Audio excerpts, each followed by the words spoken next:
Eddie Nelson, so nice to have you here. Thank you for having me. We did it finally, as we were saying. It's been a marathon, not Yeah. a sprint to get here. But now that we're Yeah. here, this is really fun. Yes. We're enjoying a good conversation. Your line of work, I would say, has always been of interest to me, but it's become of particular interest to me over the course of the last couple of months, because I feel like more than ever the world needs to stop and take a breath. Agreed. Well You know? done. Yes. And breath work, Pilates, wellness as a whole is Yeah. what you do, but it's particularly the breath stuff that caught my attention. Yes. But before we get into it, I think it's important to preface how you found yourself in this space. Mm-hmm. And I know that early life was like a bit of a mixed bag of emotions for you. Totally. Yes. Tell me about that time. My mixed bag of it's like, yeah, it was a mixed bag of like lollies. Yeah, I mean, look, I think perhaps some people can relate, just sort of the teenage years and trying to find out who you are and, you know, what you like, what you don't like, trying to fit in, you know, your self-worth, your self-image, all that sort of stuff. It was pretty turbulent, that's for sure. I think I've said this before, I think I'd sort of accepted in those teenage years or even coming into my early 20s that life was just like a bit shit and a bit hard. Do you know what I mean? Like it was sort of, oh, I'm just a bit anxious and I'm a bit cranky and I'm a bit tired all the time and my skin's a bit not great and I just don't love the way I look or whatever, you know?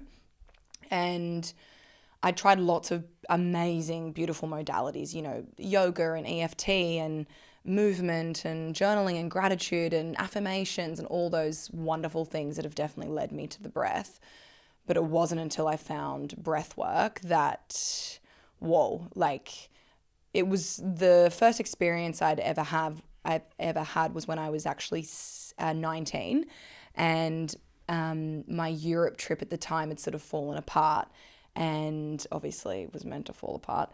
And I ended up spending my savings on a retreat and I did this like what we call a breakthrough breath work. And I was like, this lady is so weird. What are we doing? You weird lady. And we had to sign like a waiver because it was like, you know, it can bring up this. And if you have PTSD and trauma, and I was like, whoa. And I was like, whatever, sign it, like give it a go. And this session was amazing. And I remember having just all of the things like sweating and laughing and crying and body was moving and the mind was sort of switched off. And then it sort of beautifully came back into my life around sort of 22, 23. And it was my dad that introduced me to it, who's also my best friend, my hero, my mentor. And he said, I think you should try this breathwork thing. One of his friends had sent it to him about sort of nervous system regulation and stress.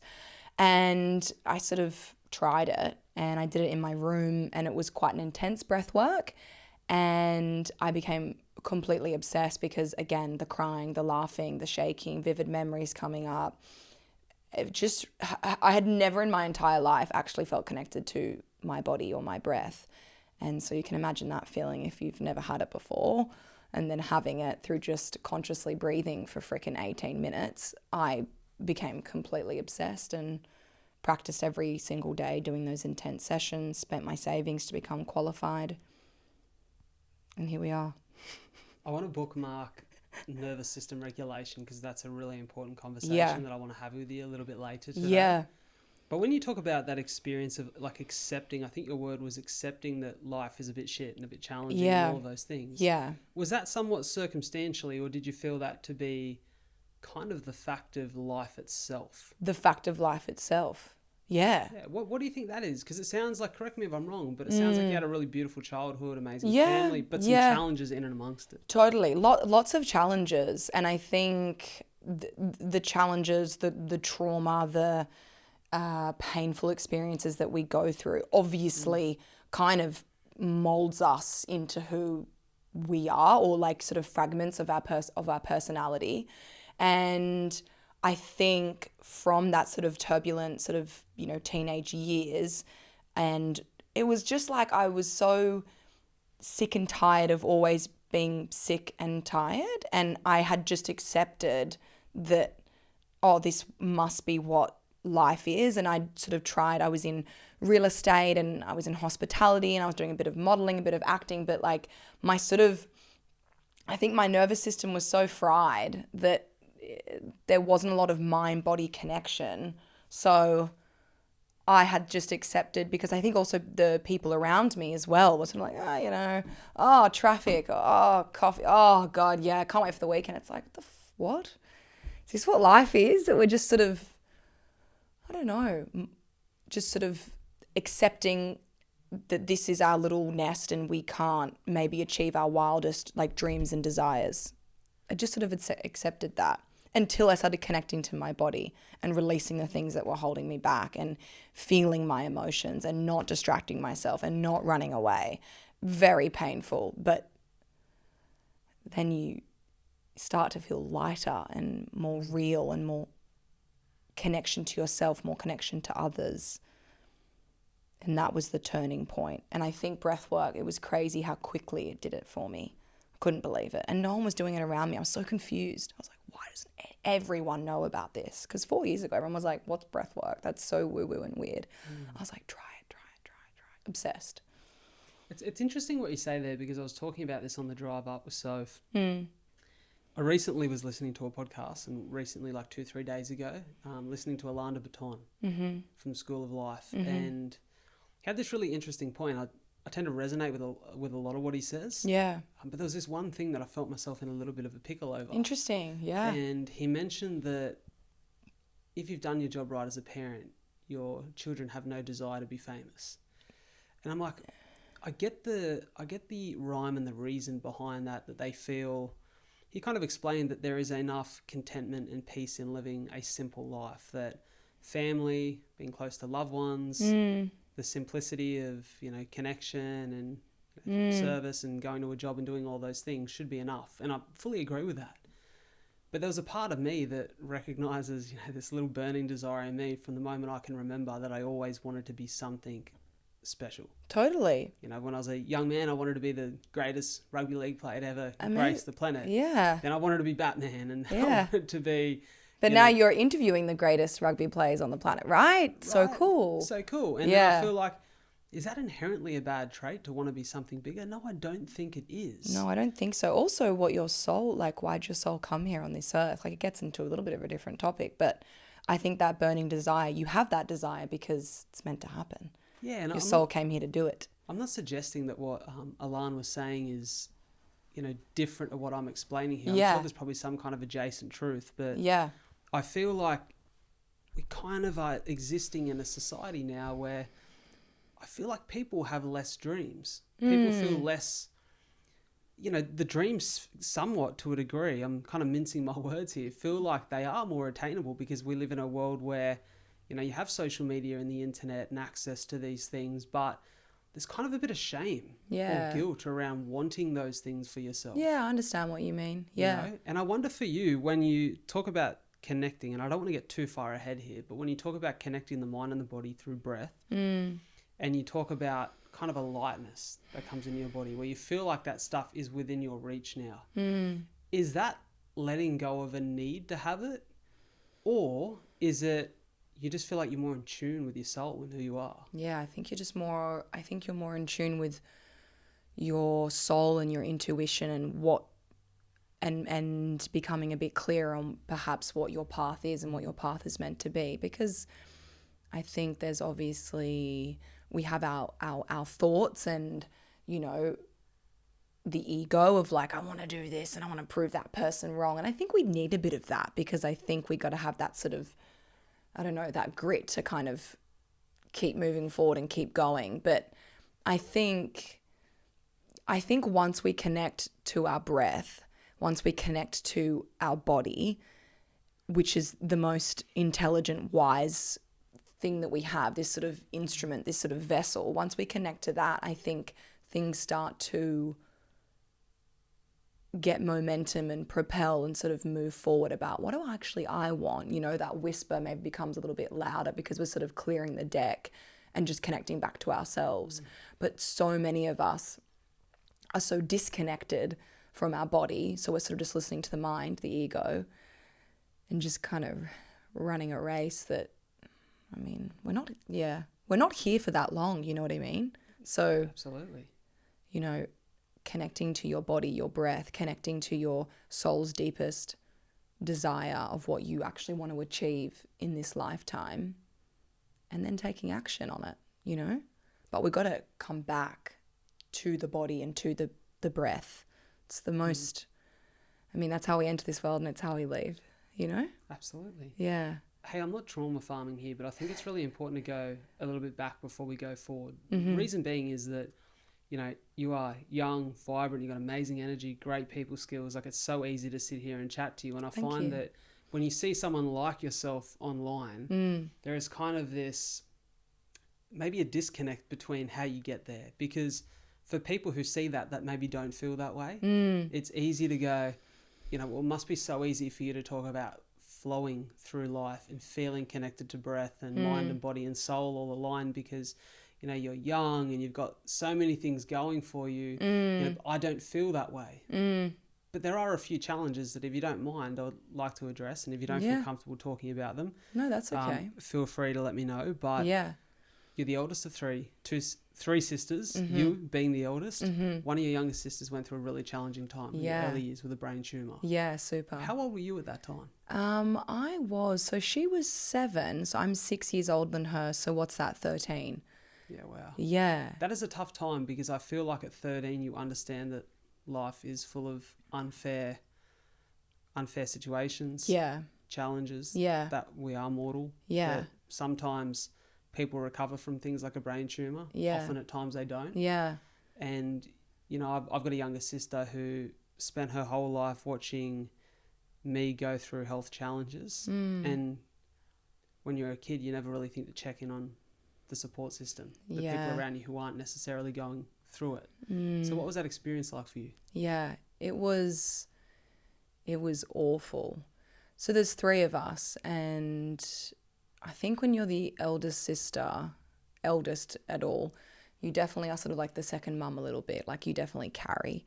And my younger sister, I just spent the week with her in Curly where my family lives. And I still see, like, I can't help it, but she is like, she's my daughter. Like she says to me, you are like my second mum. And actually a really beautiful story. I've never said this before, but it's just quite beautiful and interesting. And you seem like you're quite open to all this stuff. But when my mum was in labour with Eliza, my younger sister, she was in labour and I woke up in the middle of the night and I had like cramps in my tummy and stuff, and I was 12 at the time, and I went to my grandparents and I said, oh, I'm not feeling that well, like, and they said, oh, have some water. And I was sitting up in between the two of them. They were reading their book, and all of a sudden I started screaming my head off, like holding my stomach, screaming, like being like, oh. And my grandpa, like, you can think of my grandparents, right? Like in that generation, my grandpa like got out of bed and he was like, oh my God, her appendix have popped, because it was so violent and so intense. And then I remember the pain. I was holding my tummy and I just went, and I just leant back and I fell asleep, and I just went to sleep, sound asleep. About 35 seconds later, I love how I say 35. I'm so weird on those timing things. The phone rang and it was my dad being like, we've just had another girl, and mum's on speakerphone. And my mum goes, it was so weird. I had no pain whatsoever. It was really weird. And my grandparents are like, what time did you go into labour? The exact same time that I started screaming my little head off, 12 years old, was the time that Eliza was coming into this earth.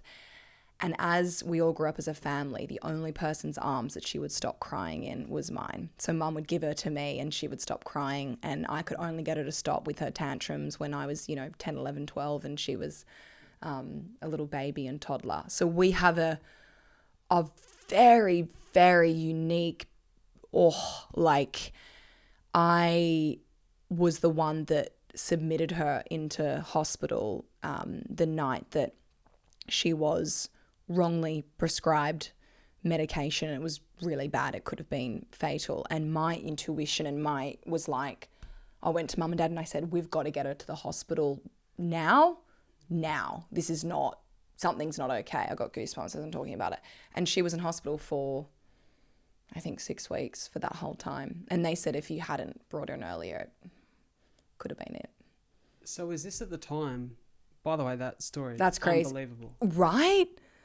Just unbelievable. Ridiculous. People don't believe it. My grandpa's like, if anyone told me that story, you know. You'd Yeah. be skeptical. But Yeah. I get it. It's And cool, right? Like my mum was it's giving me the family, it's pain. beautiful. Like, could I hold it? It's family. It's Yeah, beautiful. it's We so are beautiful. I think we are so much more connected than we will ever truly understand. Totally. And I'll admit that I am not so much of a woo-woo person, but when it comes to family You are. I can and see the body, it. Yeah. because of experiences I've had, Yeah. it's like that's fully believable to me. Yeah. Yeah. And I can see your conviction when you tell it. But I wonder, Yeah. you talk about your sister being admitted into hospital Yes. when she's had a reaction to a drug. Yes. It's wrongly prescribed. Yes. Is this before they know she has a brain tumor? Yeah. So this was after. So she was very young. She was diagnosed with epilepsy, and she had a brain tumor.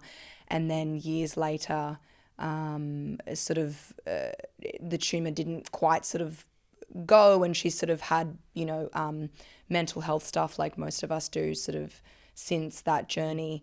It's been a really long journey, like from 7, she's 21 now, and she's beautiful and healthy and amazing, and like thank God every day. But yeah, that whole time when I was a teenager and Eliza was sick, and then middle sister was sort of getting on with it, it was awful, so painful. Like it's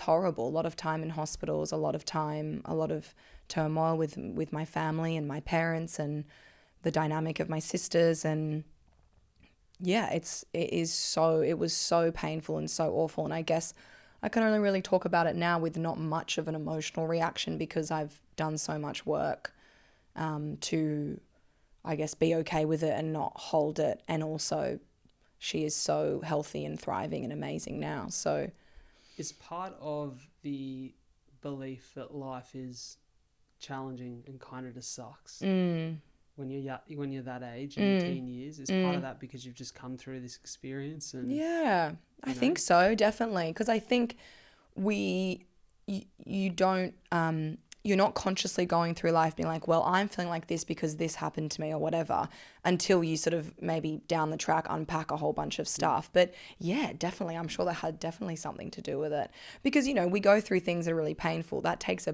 big hit on our nervous system, on our breath, on our body, on our health, on our relationships. And so no wonder why you get to a point where like life's just a bit shit and a bit hard. Yeah, of course, definitely. You went through a difficult time yourself around the age of 14, I believe. 14, 15, 16. Yeah, I mean, whole teenage years were shit. Substances kind of got the better of you? Yeah, all of that. Again, I think I was just running. I was just numbing and running, and it really is that sort of, I don't want to say obvious, but that kind of textbook thing of like, things happen, how do we deal with it? And then that sort of, like, we're uncomfortable to sit with ourselves and sit with our emotions, and we're dysregulated. So for me, it was, lots of drugs, lots of alcohol, lots of running away, lots of just like complete destruction. You know what I mean? I think my middle sister, she won't mind me saying, I think how she coped was sort of more detaching and a bit more of numb, like sort of the body gets heavy or whatever. And for me, it was like, rah, like I was angry, and she was like, I'm like this. So it's so interesting as humans how we deal with when stuff is bad, how we deal with it. What's our bounce back? Like, how do we go on, because it changes us. It's interesting that we demonize the idea of anger, right? And even still, like, I have like a bit of shame when I feel angry about something or frustrated. And you go, why is that? Because anger, when you've been through such a difficult time like that, is actually quite a natural response. Yeah, totally.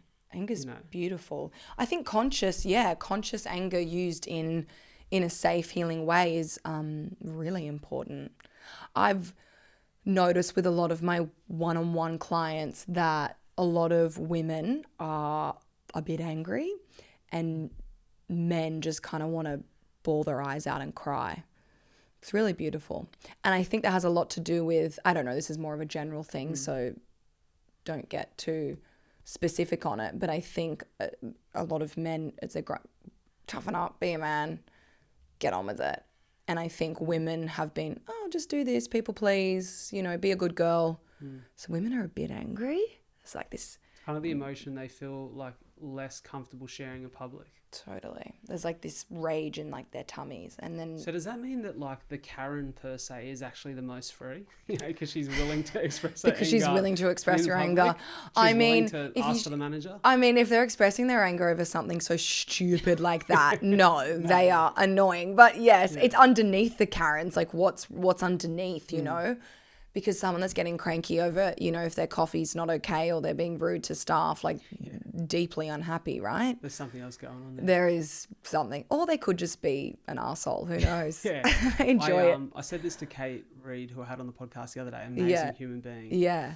You know, we're talking about how, you know, it's human to feel, you know, worried about what people think of you and to like want to control how people see you and experience you. And we're talking particularly about online hate. And I'm like, you know, but we're human. Like, we're predisposed to thinking and feeling that. You can't be too hard on yourself. And she's like, I know, but the people who comment are human too. And I'm like, yes, but you can be a human and a cunt at the same time. Yeah, they're not mutually exclusive. So, I love that. So true. It's very true. I want to ask, how old were you when you went into rehab? I was 14 or 15. Is that terrifying to be 14, 15 in that kind of environment? And just describe the environment for me. Yeah, look, it was crazy, the environment. So it was when I was in Canberra, it was a rehab facility. And, you know, I think as well, I don't think that I am a drug addict or an alcoholic. I don't think of myself as that. I think trauma holds us back and we have these tendencies, but I understand that addicts and AA, absolutely, you know, I think it's kind of two different things there. But yeah, I think it did two things. I think it really toughened me up in a way that I'm not sure maybe a lot of people around me have experienced, in the sense of all the people that I was hanging out with were all like heroin ex-addicts and, you know, came from jail. Like at one point I was the only girl there, and it was, you know, like pretty rough and tumble. And it's weird to think now here I am sitting. Yeah, it's like two different worlds, but I think it gave me a lot of grit, strength, you know, a bit rough and tumble, and perspective on life, reality. You know, I think I'm pretty in touch and quite earthy and grounded of what life is. It's not just in the eastern suburbs with our Pilates and our breath work, you know what I mean? Absolutely. But yeah, it was an awful time, but truly it feels like so long ago that, I mean, I even look at photos of myself even 6 months ago and I'm like, I'm looking in my eyes, I'm like, who is that person? Like, look how much she's changed, you know? So this was what, my God, 14 years ago. That's crazy. Absolutely. I'm only 27. Bloody hell. Yeah, it's just that environment feels like it must. Were you terrified? No. But again, I was disconnected from my body. Like I didn't even, you know, I was so disconnected from who I was. Like there was not a lot of fear. It was more just like my parents wanted me to be safe. I was being a bit cray-cray in my teenage years and they wanted me to go to a place that was safe. But I think, yeah, like crazy, like the person that I am now talking about, that it feels like a different life. Did you reject that at the time, or did you know that it was necessary? Did you understand that? Yeah, no, I knew it was necessary. Yeah.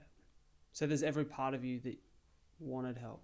Yeah, of course, crying out for help, but maybe not being like, hey, mum and dad, I need help. You do it in other ways, you know. I feel like you'd be able to attest to this. I was talking to a mate of mine the other day and I was saying that I think as human beings, when we're going through difficulties that we don't know how to vocalize, we cry out for help in other ways. It's typically action-based. Absolutely. Right? Absolutely. Oh, why is she drinking so much? Well, she's not thriving in life. Obviously, something's going on. Well, why is she so angry at me and pushing me away? I'm just trying to help. Yeah, we push away the ones we love the most. Oh, why is she exercising so much or not exercising enough or having such control of her food? Like, whoa, like, yeah, we're such complicated little beings. We all just want to be loved and we want to love someone else and we want to have deeper connection to ourselves and to others. But first we've got to get to those deeper layers of what's driving, you know. When I found out the fact that that our body holds absolutely everything, like our experiences, our memories, our emotions, I was like, it tripped me out. I was like, what? I was like, well, this makes sense. Like, why am I the way I am? Like, why do I like this? Why does that person trigger me? Why do I drink every single day? Why am I, you know, not able to just have any sort of flow or peace in my body and my mind? Like, and I think so many of us feel that way. So many of us are so disconnected. I even had a beautiful chat with my girlfriend this morning, and like just the healing of just like two women talking about what's going on in their life. And I don't just mean about like surface level bullshit, like true stuff of like, what are your fears, what's happening, are you okay? And like she had a beautiful cry, and like she's not, but that's also okay. Do you know what I mean? Like, it's okay to not be all right and to let out the tears or the things that are driving us, or like our fear or our shame, because once we get it out and we release it, like life can be different. We can take a different timeline if we want to. You said once you found out that your body holds all of your traumas, fears, emotions. Yeah. You know, that idea that the body holds trauma, or as people have probably heard it before, the body keeps score. Yes. Which I know is a book that I have not read. I'll preface that. I have not read it. But that title, it stands out. Yeah. But it's an idea that feels disconnected from us. It almost feels like, I was actually thinking about this morning when I was walking my dog, that we are often looking for answers to questions that we have about why we feel a certain way, why something is difficult in our life. And I think that we treat certain solutions like they're going to be the cure to a problem, but we're kind of taking the problem. Let's say it's, you know, have shame about something that's happened in your life, or you feel guilty about something circumstantially. You know, we put like the weight or the load on our relationship to answer or solve that problem. Or we, you know, go, well, I'm just going to go and exercise and absolutely train the house down and exhaust myself and detach from the feeling, and then wonder why when I've like slowed down on the exercise, all of a sudden there's like a burning pain inside me again, that, you know, that thing that was there months ago hasn't seemed to be solved. And it's kind of because we're treating symptoms, not cures. Yeah, it's so beautifully said. We are all walking around trying not to get hurt. The book, Michael Singer's book, The Untethered Soul, he talks about how we're all walking around with all these little thorns around us, and we're trying not to let anyone prick the thorns, you know. So we'll do that by building up these big exteriors and these performances, and, you know, what can we control? But really the beauty and the magic and the wisdom and the breakthrough is to turn it all on yourself and to just feel. I was like, what would it feel like if, instead of you just going doing this or doing that or whatever, like what would it feel like if I just sat with my anxiety or sat with my emotions? But everyone is so scared of that, so scared to do that. But then it doesn't have to be that scary. It's painful, don't get me wrong, it's so painful. But once you feel it, I think the more of it is like the anticipation of what it is. But then when we actually feel our emotions, that's not that bad. I think it's like the before bit of like, I don't know. So all of us are kind of walking around going, I don't want anyone to feel it, so I'm going to keep exercising, and I'm going to keep going on Instagram, I'm going to keep going back to that guy, and I'm going to keep drinking and doing cocaine. And it's like, oh, how exhausting. Oh my God, that sounds awful. Like, take a load off, relax, take a breath. I feel like there's two things. I feel like the reason that it's so easy for people to chase these like temporary solutions to problems is partly because they're confused. They're confused by how they can show up in the world and be okay with themselves if they feel like they're not perfect. Yeah. Because they've got this illusion that perfection and self-mastery is actually obtainable. Yeah. In the long term. There's also kind of this feeling of there's so much performative vulnerability on social media that it's kind of hard to know what's real and what's not. And so like, is that, you know, should I feel weird about doing that? Should I feel weird about being open and honest? Because there's so many people who are commercializing it, and it's kind of this middle ground of like, you just have to do it on your terms. And that's saying that like it's easy. Yeah. It's certainly not. No, it's funny. I hope it doesn't sound like I'm being like arrogant or anything when I say this, but a lot of people will ask me or say to me like, oh, like, how do you, like they sort of ask me questions thinking that I kind of know the answers, or like that I know what to say or whatever. And something I kind of like realize with myself is that I don't have any answers at all. So don't listen to anything I say. No, but I think what I do a good job of is trying to be as authentic and real as I possibly can. And I think when people see a relatively like real human, and when I say real, I mean perhaps not being performative or not trying to take and just trying to sort of give and serve or whatever, people go, oh, like what's, you know, the people that I look up to, right, they're the most real and they're not afraid to like, you know, embarrass themselves, or they don't take themselves too seriously. And I think that there's an answer in that, you know, like that is, authenticity is magnetic and people want to be around it. Like, fuck, what's happening? And it's like, oh, that person I look up to, you know, it's like, I just love her because she's so real. Like the way he says, like, he's just so real and so human and so authentic and so in touch. And so I think that was like, didn't really lead off to a question, but I think I don't know any answers. I'm not, you know, I'm just trying to come back to who I am, remember who I am, remember that I'm enough, remember that I can create my reality, remember that I'm powerful and I'm strong, and the answers are all in here if we are willing to look inside, including the pain and the love and the fear and the shame and all those big beautiful bag of like emotions and feelings. Before we get into the breath, I want to share a story with you that I love. So probably my dream guest for the podcast is Guy Ritchie. Is me. I'm kidding. Yes. Well, now I've already had you on the podcast now. Oh, true. Sorry. Yeah, now it's Guy Ritchie, the film director. Yeah, cool. Fascinated by the way this guy's mind works. And I listened to him on a podcast many years ago, like 7-8 years ago. And I watch this 10-minute clip from this podcast every 3 months, where he tells this incredible story, the story of the prodigal son, which is a biblical story. Yeah.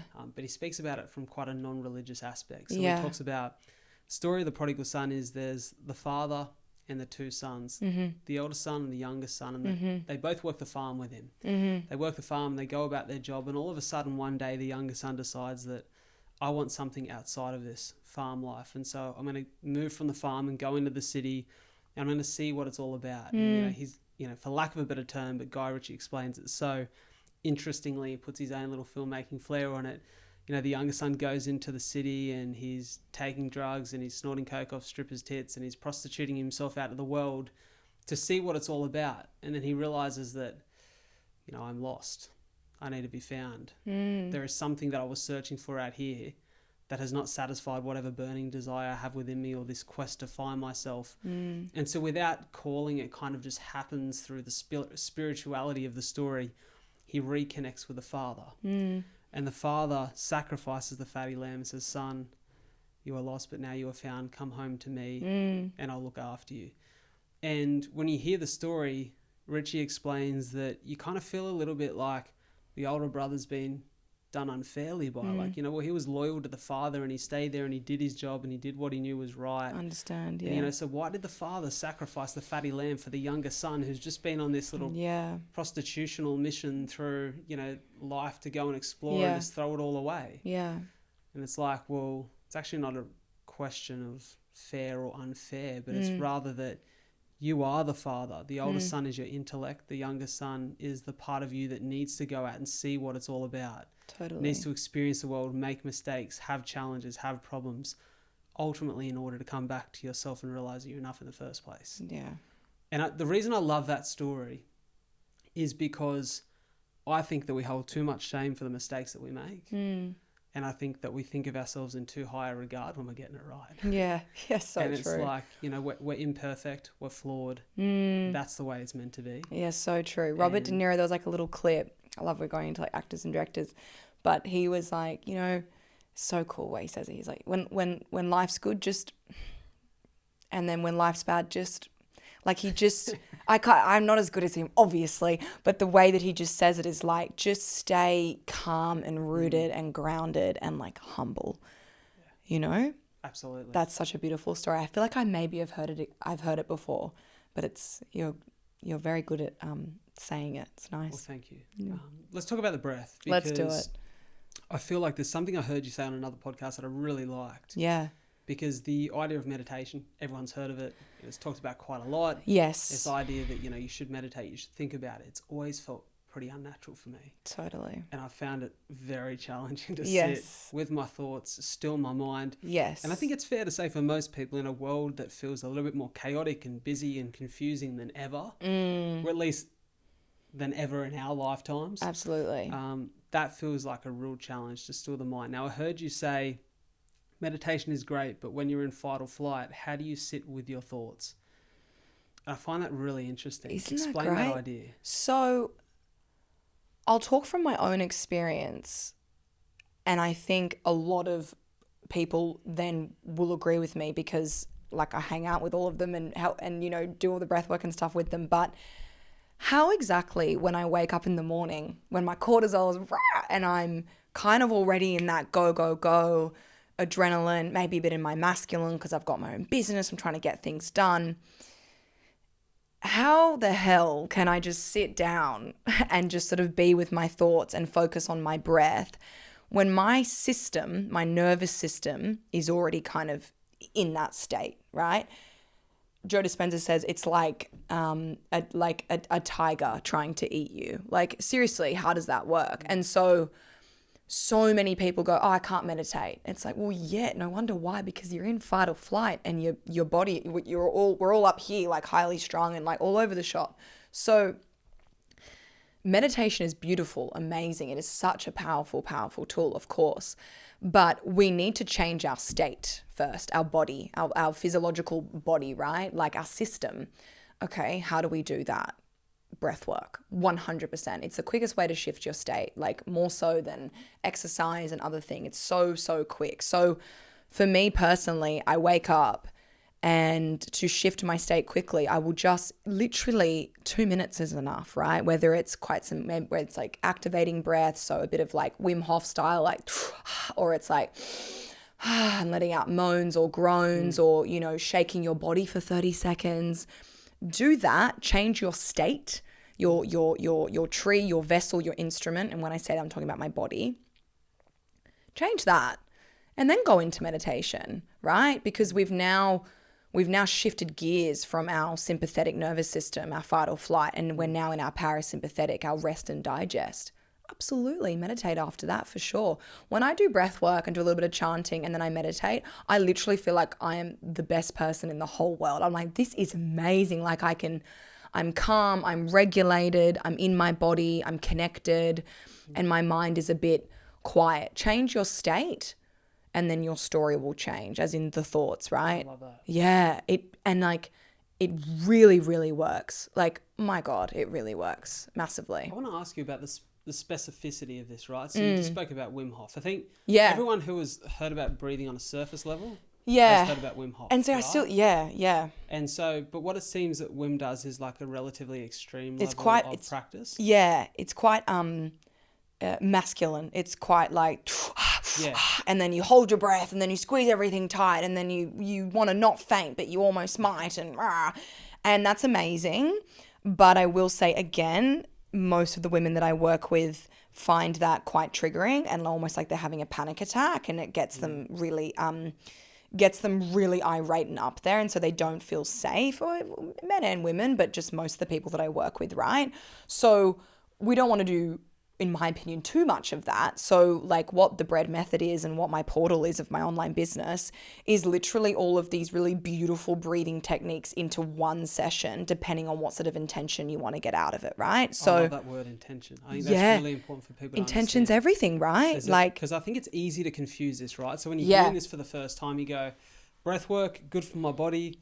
I'm Yes. going to do that thing that I just saw. But then you Yeah. go, well, that thing that you just saw might actually elevate your state of awareness and stress to a point where Totally. you're actually going in the wrong direction based off the intention that Yeah. you wanted to have. Yeah, absolutely. Yeah, totally agree. Like, yeah, what's our intention and what is it that you actually want to get out of this when you're doing it? And this is the other thing, like, don't just tick off breath work because it's like something to do and people are telling you it's good. You have to be present and conscious with your breath, you know? Like, we're not just doing it for the sake of doing it. Like, this stuff really does work. It really regulates your nervous system. It lowers your cortisol. It helps your blood pressure.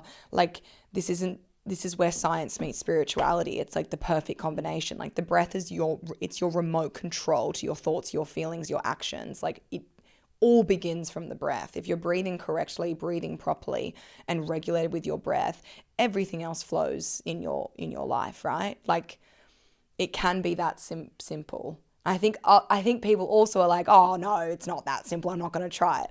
It's like, fine, don't then. But truly, if you just try, like I've got my online business now into 6 categories. So it's got energy, sleep, transform, which is specifically for releasing stored emotions, and then focus, which is all 5 minutes. So they're all only 5 minutes if you don't have much time, and then cycle syncing and pregnancy, because women who are pregnant should not be doing Wim Hof breath. You know what I mean?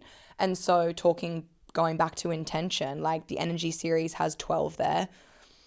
Some are like 5 minutes, and all of those are basically to get you into a mind-body connection state and have you finishing that session feeling energized and awake and focused. And then your sleep series are going to be different breathing techniques, and that's to get you to have a beautiful, restful, deep sleep. There's literally a breathing technique for any sort of mood or intention that you want to get out of it. You're feeling sad, do this. You're feeling anxious, do this. You want to get to sleep, do this. You need energy, you need a bit of a boost, do this technique. Can I ask, just a curiosity here, like the origin of these techniques, where do they come from? Yeah. Because it feels quite, it feels like it's something that prehistorically, all of this stuff would have existed in some way, shape or form by probably just being in tune with the body in different circumstances. You've literally said it exactly right. When I did my my breathwork training, my mentor spoke about like all of these like ancient remedies and these ancient traditions. Like I'm not like, I didn't invent box breath or invent breath work, you know. These were used a very, very long time ago, and you're exactly right. It was to have us more connected to our body and more intuitive, and to have it as like our superpower.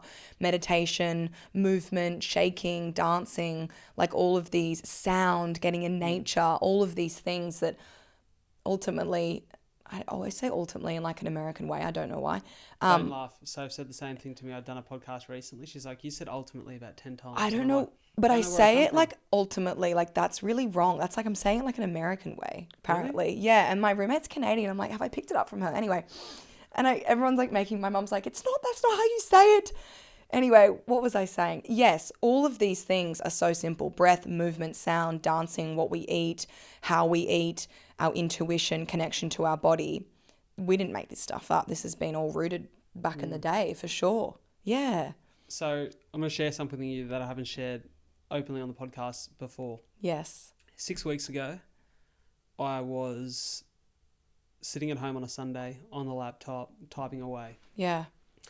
And I've been writing for probably 3 hours, and all of a sudden I'm sitting there and I'm like, my heart's beating really hard. That's weird. Just out of nowhere, I'm literally in a sedentary state. I have been I'm writing what doesn't seem to be too stressful or too provocative. And my heart starts beating like boom, boom, boom, boom, boom, boom. And I'm like, whoa, that's not a regular resting heart rate. Kind of start to feel like a bit lightheaded and a bit tired. And I'm like, I don't feel well. So I literally close the laptop. I walk upstairs. My heart rate feels like it's through the roof because I've just walked up a set of stairs. And Soph's just sitting with our dog Barney, relaxing in our room. And I lie down on the bed. I'm like, I don't feel well. I feel really tired, lightheaded. Heart's beating out of my chest.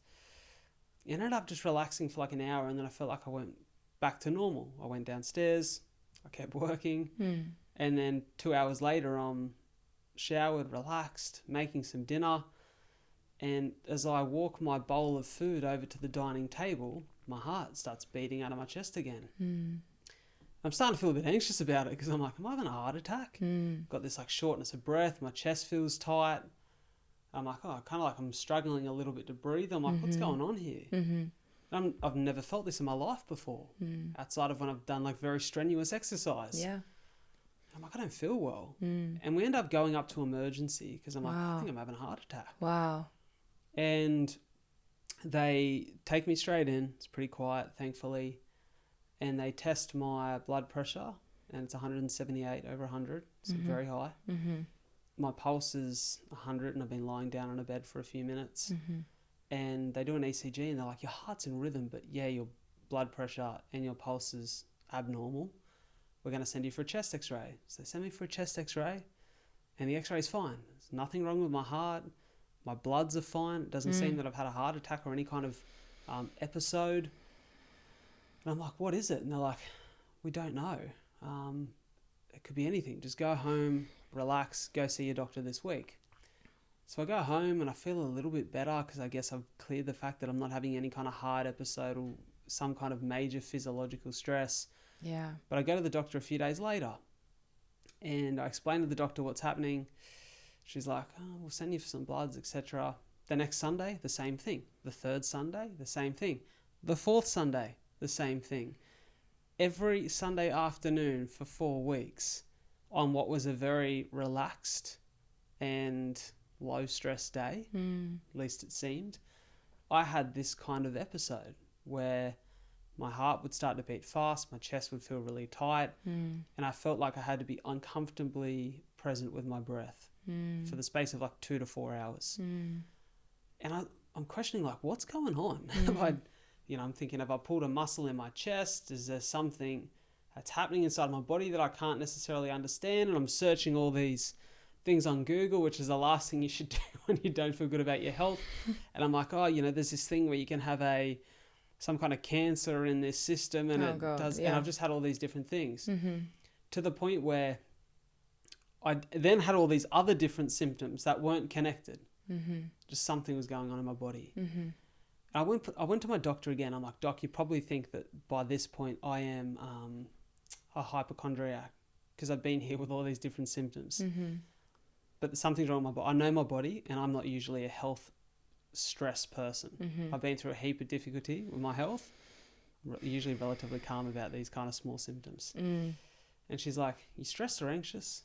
And I'm like, no, I don't feel anxious about anything in particular. I don't, I'm kind of always a little bit highly strung and stressed. My parents are the same. But I don't think it could be anxiety. And she's like, to me, it sounds like you have a very highly stressed nervous system.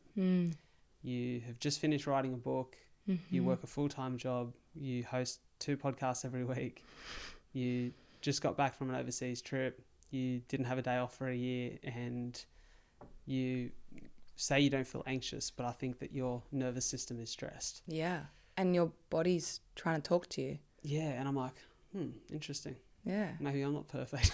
No, but I think like what a blessing that your body's trying to communicate with you, that you need to go there. You need to do something or feel something or act on something, that you have the level of connection to your body to feel those things. Yeah. Like a lot of us don't. A lot of us are just suppress, push down. So perhaps since coming back from your holiday, and you've been probably a lot in your parasympathetic, making love with your beautiful wife, eating lots of food, like going in a different world, switching off, and then you come home and you probably change your state and your energy since being on that trip, right? And then you come here and then your body's like, hey, wait, you're going back to the thing, and the heart's like, your body is trying to communicate with you. When we cry, we have liquid come down our eyes. It's ridiculous. When we get anxious, our heart beats fast. When we're nervous, we sweat. Our palms get sweaty. Like, what a blessing. Your body's just trying to communicate with you. But then the mind comes in and it's like, and Bradley's mind is like, oh, now I'm anxious that I'm feeling this. So then that becomes like another thing. And then we, and then we give a lot of trust to the people in the white coats that are like, it's probably this. It's like you have the tools and the intellect to just sit with it and look at it and ask yourself some sort of thought-provoking questions of why, because there's always a reason. The body is so intelligent, and it's every Sunday. It's so interesting. It's very weird. It threw me because of the routineness of the way that the symptoms were presenting, and usually on a day where I had enough time to sit and think about how busy the week had been. And I started breathing for the first time. I started doing breath work at home, and I was just finding some resources to do. And this is the reason I asked you before about the intention in the breath work and why that word popped up as a word of interest for me, because I was like, I don't need anything to make me feel any more heightened than I feel right now. Yes. I need something to calm down. Totally. And I did my first 5-minute slow and deep style breathwork session. Beautiful. And I'm lying on the floor after a gym session, and I'm like, I feel so relaxed. Yeah. I feel so loose. Yeah. Like, kind of bit of tingle in the fingers. Totally. I feel like I'm kind of getting up, moving around. I'm like, I feel great. And I wonder, I'm sure it's all in your course, but for the people who are listening, who I think probably more commonly feel those symptoms of stress, anxiety, heightened nervous system, it's really all about slowing the breath, right? Absolutely. I think when you're already in that panic, so when you're sort of already there, like the heart's beating and the symptoms are there, I personally would do what we call as a physiological sigh. It's 2 in through the nose and then like a sigh. So you go like, I would do a couple of those, because I think when we're already panicked and we're already up there, perhaps slow breathing might actually do the reverse, because it's like, be with your thoughts, slow it down. It's like, but I'm already here. It's like we need to control. So when you say the physiological sigh, you were very expressive about the sigh. Yes. That's important, right? Because it's a feeling of letting go. Absolutely. Yeah. When little kids are crying, they're trying to regulate themselves. They'll go like this. Do you ever notice that? Yeah, interesting. Physiological sigh, 2 in through the nose, just and even get your shoulders into it, like and like go with the sigh, like make a noise, like use your voice, like sigh, moan, groan, like the more grunty, like the more, deep in there, like go for it, and then do a little bit of that, like control yourself, come back to the breath, like you have the power, you are in control, and then come into the slow breathing for sure. It's funny you use the word control. Yeah. Through this last couple of weeks, scrolling social media, probably not the best thing for me to be doing when I have It's not great, no. He's like, my heart's beating fast, whatever. Go for a doom scroll. Keep scrolling. But I did see something that stood out to me. Yeah. Something small but profound. By an account that didn't have a huge following, but this post had been highly engaged with. Cool. This gentleman, his name was Leo someone. I'm sorry, Leo, I can't remember your surname. But the quote that stood out to me was, he said, if your peace depends on everything going right, then it's not peace, it's control. And I was like, and ego. That's interesting. Because I feel like I lean more on the crutch of control than I do of peace. Yeah. And so I wonder for you, has the breath become a tool in which you have been able to more readily accept what is not within your control? Yeah, definitely. I was the exact same. Like, okay, if this happens, then I'll feel good. If I achieve this, then this will feel good. I remember it was like a year ago, and it was, in my capacity of stress and what I could achieve and where I was going. And I remember, like, I literally had a to-do list. I was so in my masculine. It was just so ridiculous. And I wrote everything down on my list, and I achieved this, and I'd worked with this brand, I'd done this. And I literally, like, I'm a Virgo. I'm so, like, crossed it out, color-coded, tick it. I'm like, oh, my God, I'm amazing. And then I started bawling my eyes out, like crying. And I was like, Dad, why am I crying? And he just says to me, he's like, because you haven't been present for any of it. And I was like, whoa. And that really, really got me, because it's so true. I was so focused on just getting the thing and achieving the thing and ticking it off that I was not present through the journey of it. I wasn't enjoying the mundane things, how I eat my food, how I make my coffee in the morning, how I get changed. And life is full of all these mundane moments. So it's like, how can I find the joy in the present in those mundane moments instead of trying to just get something or do something? And when I had these really big, beautiful opportunities, like working with Dior and Cartier and LinkedIn and Whoop, and working with this person and having this person reach out to me, and it's like so amazing and magnificent, but it lasts like 2 seconds. And then you come back to you and you're like, okay, I have to be peaceful and content inside with whatever happens on the outside. Like, I have to be so rooted and so dependent on myself and love myself fully that my worth and my love towards myself doesn't depend on what happens outside of me. And that is a very hard thing to do. But again, coming back to the breath, when we come back to the breath and we have control of our breath, and when we are trying to make the inside of ourself, like I'm just trying to be my own best friend, loving myself fully, not letting other women or other men or other work things depend how I feel. Like, it's crazy that we let other humans decide how we feel. You know, like, if that person does that, I'm the gateway. I'm gonna decide if that's gonna affect me. Like, it's ridiculous that we would let another human's action or something not happening or happening depict how we feel. That's absurd. Yeah. When you think about it. When you get a hold of that, that's peace, not control. 100%. Right. I want to read you something that I think Read might it. resonate with. Yeah. Just as you're saying that, I think that I've noticed one thing that has been particularly challenging for me, the way that I'm wired, is what I call walking the line. The line between ambition and appreciation. Yeah. So I wrote this little letter to myself.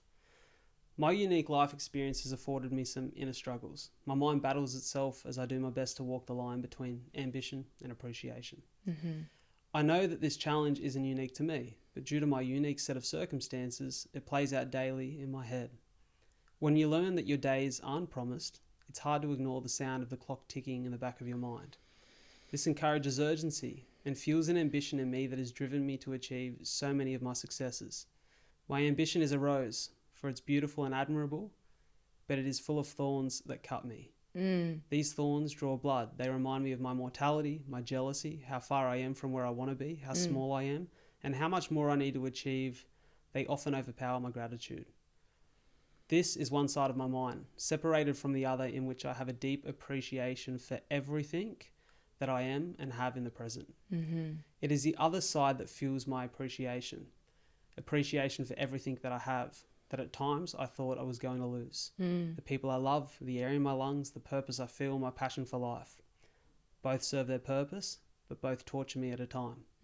The softer, more appreciative side of my mind screams at me to slow down and smell the roses. It's kind of like my very own Dr. Jekyll, with my ambition at times feels like Mr. Hyde. Whilst it is not vicious or evil by nature, it has to be balanced out in order to serve me. So how do I walk the line between ambition and appreciation? With difficulty and often imperfectly, but when I get it right, I feel unstoppable. It's beautiful. That balance is so challenging. There's no such thing as balance.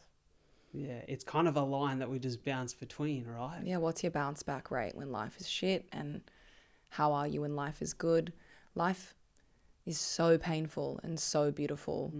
And so rewarding and so soul breaking and so unfair, but then so amazing. Like, that's life. I think if we accept that, or try to accept it, then things can be a little bit easier. And also remembering that we are not here for that long. Like, you and I have what? I don't know, 55, 60 summers left. It's pretty scary when you break it down. It's terrifying. So and you and I are both lucky enough that we've found what it is that we would like to do with our lives, which is pretty cool. At least for now. At least for now, until if it changes, right? But that's pretty cool. And if we know what it is, then why the rush? Can I ask you a question? Mm. This can be a little bit socially or politically sensitive to ask at a time in the world like it is now. But you mentioned something before we went on mic. I think we were on mic. We weren't officially recording. You said that you can't wait for the opportunity to be a mum. Can't wait. You know. So do you think that is the thing you feel you are most called to do in your life? Yes, it almost makes me emotional now. Yes, I can't wait. Which makes so much sense now that I've had the opportunity to hear how you spoke about your little sister and your family experience growing up. Do you think of all the work that you do now, like this season of life, Bread, what it's taught you, who it's allowed you to become, is setting you up for the opportunity to be the best, most present mum you can be? 100%. That's the only reason why I'm doing all of this work. To be the best mum that I can be, to bring life into this world and to... Yeah, that's it. That makes you visibly emotional. Yeah, because I just what a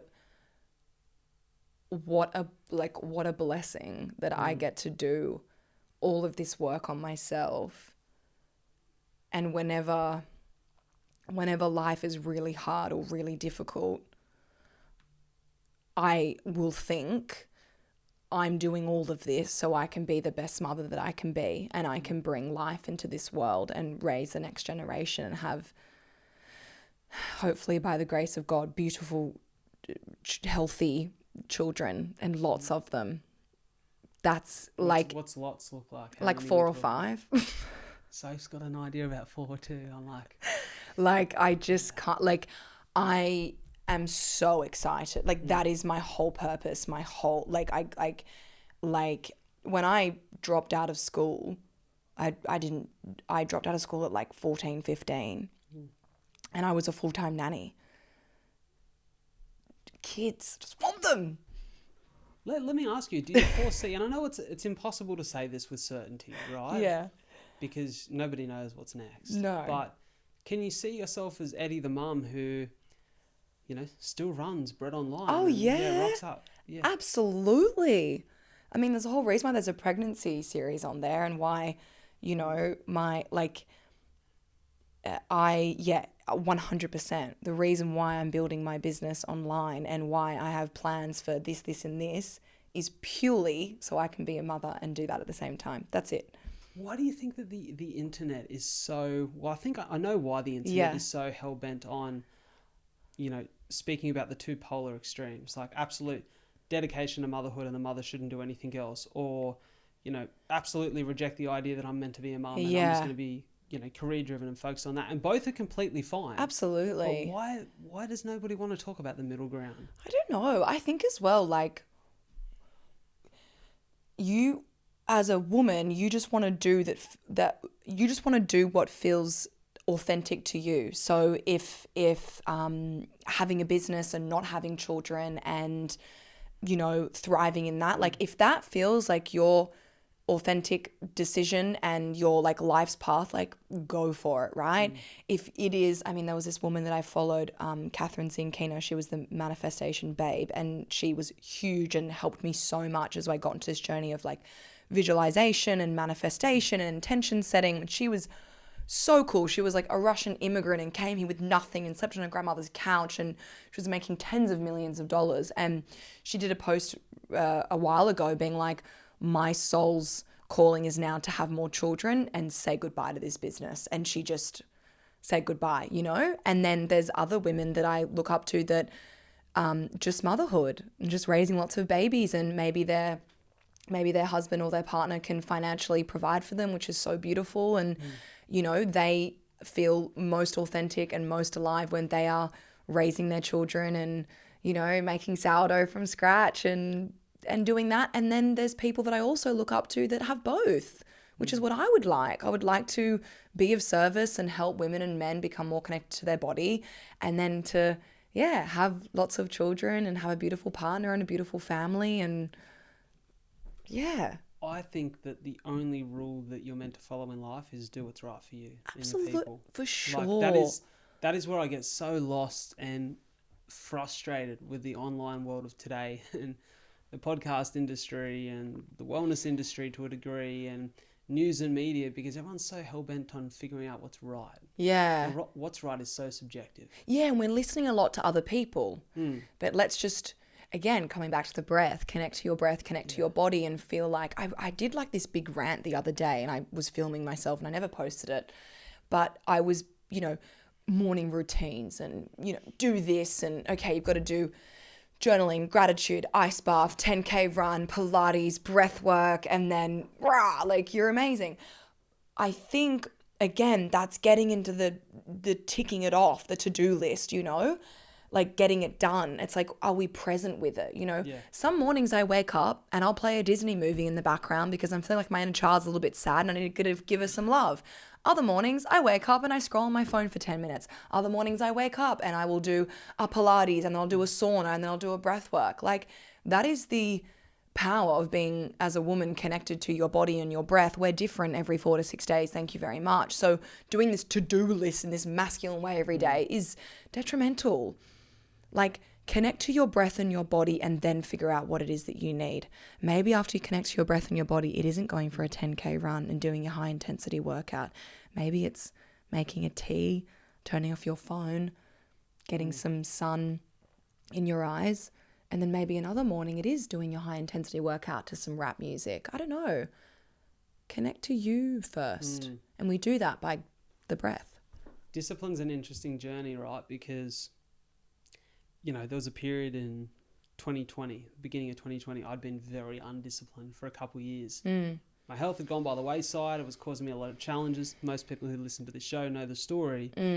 But I had very little routine or consistency around the way I looked after my health. And then I started preparing for my first marathon, and routine and consistency was the backbone of how I progressed. Yeah. And I got myself to a place where I was so routine and so consistent. But the days where I wasn't came at such a cost. Like, if I missed the 4:45 alarm and didn't get out the door for the walk or the run before sunrise, the rest of my day was a write-off. I felt shit about it. I was pissed off with myself. I'm so undisciplined. How did I miss that? Yeah. And then I had to go through a journey of recognizing that some days it's just not it. Does it really matter whether I run in the morning or the afternoon? Does it really matter if I push today's run to tomorrow because today I felt like something else was more important? Yeah. That's the intuition. And so I think discipline without intuition, a guy I had on the podcast very early on, Taylor Cecil, who is a movement coach in Queensland, works with Mick Fanning and Ali Day and some of these amazing athletes. I always come back to this philosophy that he shared with me. He said, I think training is 50% art, 50% science. Beautiful. The art is the intuition of knowing how you feel, knowing how to go with your body, what it's suggesting is the right move today. The science is the discipline, the routine, the rigidity, the actual understanding that this response is because of this, that, and the other. And the balance between is really important. It's so important. So so important. Otherwise, we burn out and we get sick, and it manifests into sickness or emotional distress or disconnection. That's so beautiful. I love that. Let's talk about hustle culture. Ew. I find something of a comment of yours popped up online the other day. What did I say? Eek. Which I found was really interesting. So I'm a big fan of Chris Williamson. Love his podcast. Love what he does. Chris Williamson. I love him too. He's great. Yeah, Unbelievably handsome looking fella. I know exactly what you're going to ask me. Yeah. Physically looks the picture of very health. Handsome. Mentally very smart. Yes. But currently going through a bit of what would be invisible or silent difficulty with his health. Yes. Talks about he recently released like a YouTube documentary on his health experience. Very interesting. Very much feel for the guy. I think when you're experiencing something that is invisible, he's a good man. He has a good I don't know this, but he has a good heart. Like, he doesn't seem. I like him. Yeah. He's so ambitious and he works so hard. And let me tell you, that schedule of his would put a few of us 6 feet under. Mate, it is. I would be giving up ages ago. It's pretty challenging. But I seen. There was a post... Carnivore Aurelius. Who I'm not actually sure who that is or what they do. But, neither. This post went relatively viral. I think it's got 6,804 shares at the time. I screenshotted it. Yeah. But I think I seen it because you had commented on it. Yeah. And obviously we're connected online. And this post essentially had the caption, Chris Williamson and Jordan Peterson's main issue isn't mold, toxicity or Lyme. It's something much deeper, something most modern men are facing. A burnout nervous system, overstimulation, repressed emotions. I wouldn't say that I see Chris as a guy who maybe represses emotions. I feel like I know the guy very loosely through what I watch 2 hours a week online. But a guy who seems more in tune with his emotions than he did a couple months ago, or at least that's a conversation he's having. But a guy whose nervous system and just his schedule must be so overwhelmed that it would be no surprise to think that he's burnt out. And I noticed that you tended to really agree with that idea, and I wonder... It's exactly what I thought when he posted it. I've spoken to Connor Aurelius on Instagram, like just back and forth of things that like I agreed of what he said. It's exactly what I thought when he posted it. I thought, fuck, that's what I thought. When I saw a bit of his video, that is what I thought. It's fascinating to me because I think that Chris does an amazing job on his podcast of suggesting that you have to have this ability to feel your emotions, but also be ambitious and disciplined. Yeah. But he's probably like most of us who are great at preaching it and then don't look after themselves, right? I think so. It's also just like even just, I don't know, like a really basic thing of just the bits that I watch, like just out of nature, like get off the phone and the screens. Like it's not normal. No. And I think that like all of these issues, I'm sure that toxic mold has... oh my gosh, of course. I'm not here to be like, he's not sick, he's faking it. Of course, like I'm not, no, yeah. But I do think that stress, we know that stress is such it's the biggest killer. thing.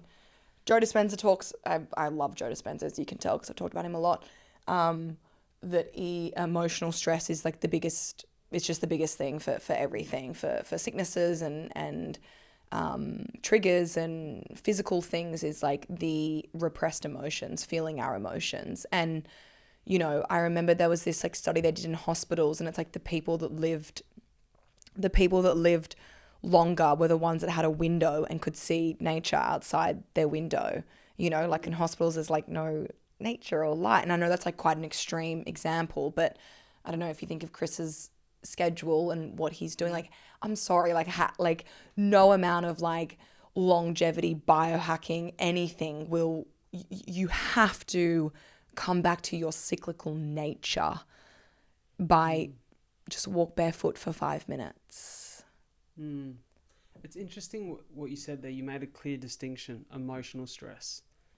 It's easy to, I think a lot of people think about stress and they think, you know, the physical stress of like the actual like physical body going out and doing that thing and the like all of that you've got to be mindful of too.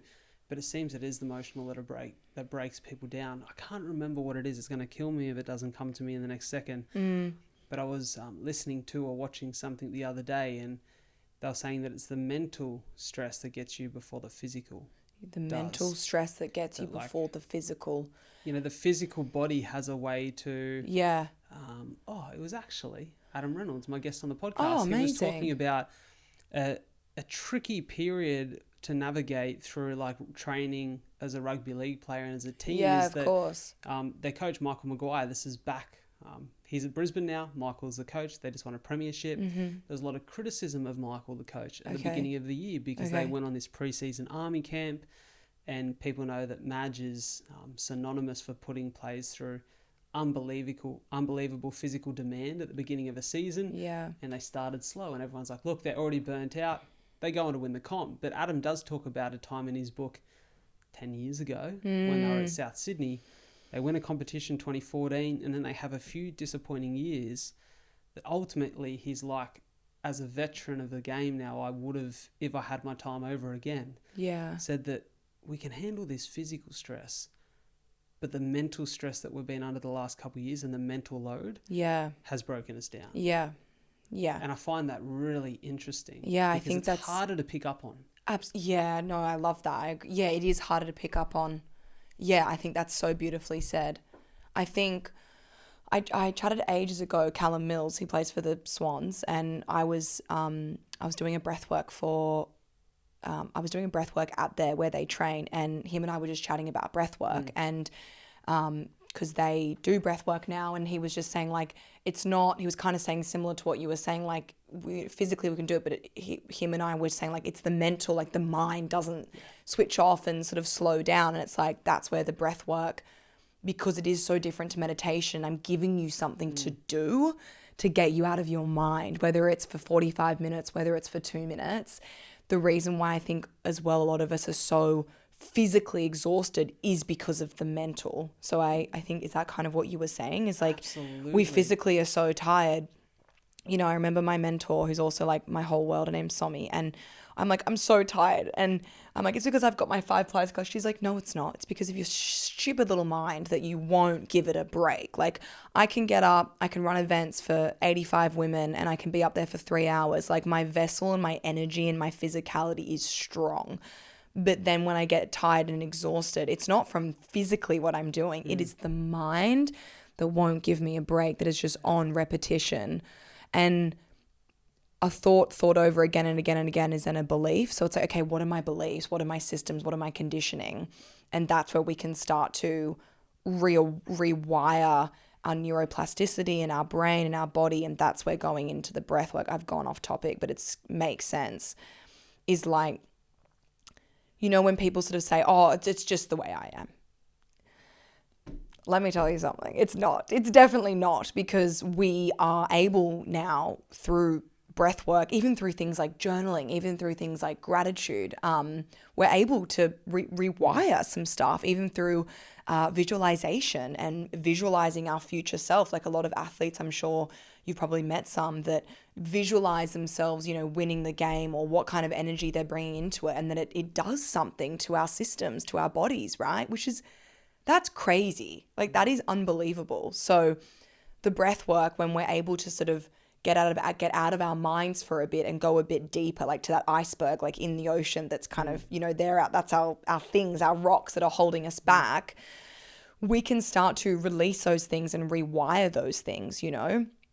I always thought that I would just be the girl that would drink and get drunk and be like the life of the party. I remember I would therapy, psychologist, psychiatrist, prescription medication, everything under the sun.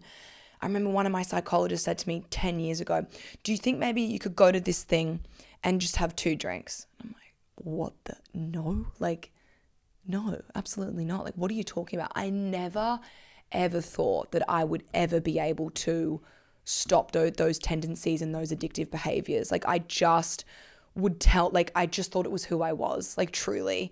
Like, if people knew me of the version of 13, 14 years ago, like, it's crazy. And that's why I can comment on this breathwork stuff and this rewiring your subconscious stuff, because I did it myself through the power of breathwork, through being able to get out of my mind that kind of traps us into why we are the way we are, and like our conditioning, our limiting beliefs, how our parents raised us. That's all in us. So until we make the unconscious conscious, good luck trying to change. Can you enjoy 2 drinks at an event now? I don't drink. Not at all. The last time I drank alcohol was, I'm trying to think. I don't remember. Is it something you try to steer clear of, or is it something you just don't feel compelled I to? just have no desire. It's interesting. I don't drink. None. I asked that question like Yeah. I'm shocked. I've never drunk because I've got liver disease. Okay, so there you go. But yeah. I find it interesting. Do you think that, are there vices you have in your life? Like, do you enjoy a roll of chocky every now and then? Oh yeah, love chocolate, of course. Yeah. I mean, I had my period only like a few days ago, going through my menstrual cycle, and all I did was just eat chocolate, and I watched Princess Diaries, and I did no form of exercise. I did exercise this morning for the first time in like 10 days because I've worked really, really hard for the last 8 months to launch my business online, and it's been the most stressful, crazy thing ever. And so, yeah, of course I enjoy a bit of chocky. I'm human. Like, I think when we go too far of these rules and these things we have to do, then as you were saying, I didn't get up before 45. I suck. Oh my God. I love how what you exhausting. said about the extremes. I think that there is so much. I actually think that freedom is in being able to enjoy and indulge where it feels right and know when it doesn't anymore. Absolutely. Like, Oh, obviously to a degree, I think if you're like indulging in things that can be potentially very dangerous, then there's yeah, conversations to be had. But I think for the most part, yeah, for people, it's like, am I allowed to enjoy a bit of chocky? yeah. I I hope hilarious so. when My you said God. when you said Chucky and Princess Diaries. Yeah, Sophie's gonna love it when she hears this back. that's If what I I said to did. her like, "What's your dream relax day?" A bit of Chucky and Yeah, Princess Diaries or Modern Family. yeah. She's the amount of times she's tried to get me to watch Princess Diaries too. Oh, it's so In good, the Bradley. last Just watch couple of it. weeks is It's so good. too many to count. I went to Curly. My sister made me vodka pasta. No, it wasn't organic. It wasn't gluten free. It wasn't had no pesticides. It was just bloody normal pasta from Coles, and she made me vodka pasta with so much cheese, and then I had probably about 12 strawberries with chocolate on them, and then I went put my little rested to sleep, and I woke up and like there's no guilt there or weirdness there because I think I've gotten rid of those rocks that would help, like, bring me down and that would sort of that control of like, oh well, if you don't do this. I remember one of my friends, this was years ago, she said to me, oh, I'm gonna, like, can I meet you at 5 p.m. instead of 6 p.m.? And I was like, absolutely not, because I've got my F45 class at 4:45, and if I don't, then something will happen. Like, just that control, and my body was like this, like, just so tight and so holding on, like so wound up. I couldn't just relax because it was so scary to think of what's on the other side if I just relax and let go. And surrender, which is still a thing I definitely grasp with, of like, just let it go, surrender. Even now with my business, I've worked so hard on it. I launched a week ago and I'm like, okay, what's next? Chill out, lady. Just relax. Enjoy it. Enjoy it. Be proud of yourself. Like, come on, you know? You just mentioned the social side of things, the catch up, and you are so funny sitting across from you. I feel like we have similarities in personality. Both probably outgoing, probably find it easier to be extroverted than maybe the average person, quite happy to indulge in conversation and share a chat. But I've found over the course of the last 2 years in particular, my need sometimes for my own time Oh, yeah. and to like retreat.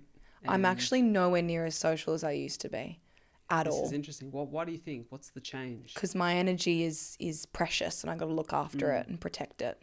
Do you struggle with the ability to retreat from No, the social setting? no Do you feel any issue saying no. people-pleasing tendency? Absolutely not. Oh, you're better than me. Oh yeah, I don't care. I care more about my feelings than yours. Of course. Of course. That's a skill I have to learn.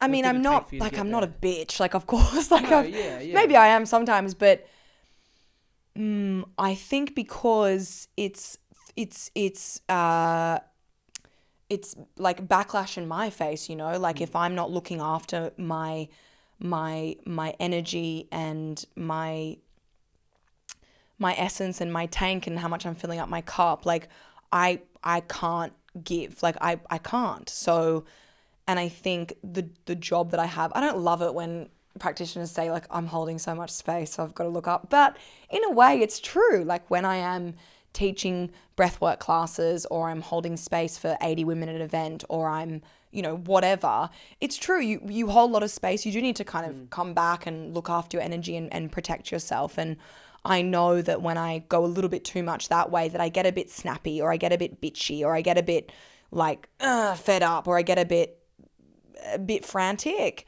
It's like, whoa, look after yourself. And I think empathy without boundaries is dangerous. You have to have very, very good boundaries. And I'm getting a lot better at that now. Like, sorry, I can't come. And I don't need to give you a reason why. I'm just not coming. I like that. I don't need to give you a reason why. I don't. Why? Yeah. Why do I need to give you a reason why I've decided that I'm not going to something? Well, the honest answer to that question is probably guilt. Yeah, absolutely. Which is what most people feel, I think, when they say no. Yeah. For what reason? It's a mystery. I think it's again, it's like, of course, like it's a people pleasing, it's trying. You don't want that person not to like you. I still have all of those things, of course, but I just know how precious energy and protecting yourself and filling up your own cup and being the best version of yourself, a lot of that is a lot of downtime and going in and being alone. Last thing I want to ask you before I let you go, and I don't want you to speak about any specific circumstances with individuals here, but Mm. when you look out across the week at the people that you meet in, your breathwork classes Mm. and the conversations that you have, what do you think it is that most people are struggling with? Is there a symptom, a sign of... Anxiety Yeah. and self-worth. And is it fair to say that that's a condition or a byproduct of the online lives that we have? Totally. Absolutely. Without a doubt.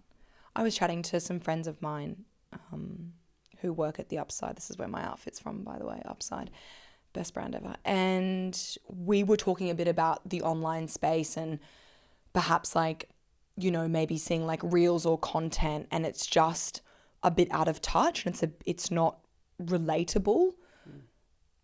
And I think we do get a bit in our world, and that's our reality. So I'm not being like, oh, how dare you, have this and say this. That is that person's reality or whatever. But I think we don't want to ever lose our humanness or our sort of earthiness and be out of touch, because that's a little bit scary. It's a bit matrixy when we get a bit out of touch and a bit sort of, whoa, where are we? Come back, I think the online space, I think our childhoods, I think our circumstances, I think our relationships, our past relationships, all of these things mold us. As I was saying, it molds our personal reality. So, and then ultimately I say it wrong every time, and then ultimately our personality, who we are. So yeah, absolutely. The anxiety, the self-worth, the feeling like we're enough as women, wanting to maybe be chosen, all that sort of stuff. That's the common thread that I see in almost everyone. Interesting times. I don't know that there's any one answer outside of maybe the breath and, reconnecting with yourself, but it feels like it's important to say that that's normal. That's okay. Yeah. You want to find ways to cope with all of that, ways that are, ultimately within your control. Yeah. That your inner world can get in touch with. But I feel that a lot of people that feel shame for feeling those things or they're isolated in those experiences, I would say that, a very good majority of people are grappling with those problems in the Western world, especially within our age demographic. Yeah. It makes me sad. It literally breaks my heart. It's so sad that so many of us are just dealing with feeling really anxious or not liking who we are or not liking the way we look or feeling like we're not enough. It's really sad.